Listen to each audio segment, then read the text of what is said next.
Hi everyone, Mike the Boilerman here. Now today I've been over to Reading, Reading Town Centre, to a development called the Meridian to mend a Gledhill Electramate in one of the flats there that wasn't working. The customer said he had no central heating and no hot water, which is the usual problem with these things. When I got there, the problem wasn't quite the same as the usual reason for their failure.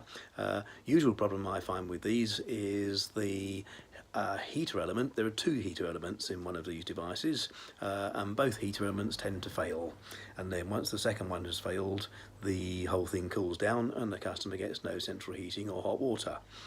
Now in this case it was a bit different. When I got there, one heater element had failed, but when it failed it had tripped the consumer unit. So one of the circuit breakers in the consumer unit was tripped, and I reset it to find that the other heater element was still working. Now, customer unfortunately had looked already in the consumer unit to see if one was tripped, and he had decided there wasn't, but in actual fact there was one circuit breaker that was different from all the others, and that was the one that had tripped. So resetting it meant that the whole thing started working again.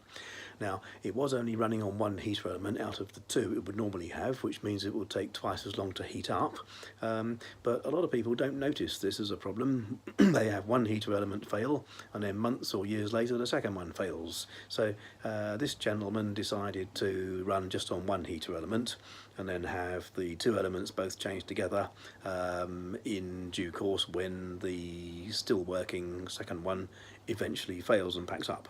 So there we are. That summarises today's fault. Other problems that the Electramate suffer from, or another problem that it suffers from, which wasn't the case today, was water scale in the heat exchanger, and then a new heat exchanger fixes that.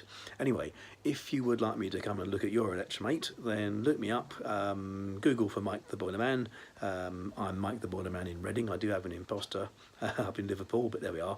I'm the one in Reading, or go straight to my website, www.miketheboilerman.com, or there's a link to the website down at the bottom of this video in the text underneath. Okay, thanks for visiting. Thank you. Bye-bye.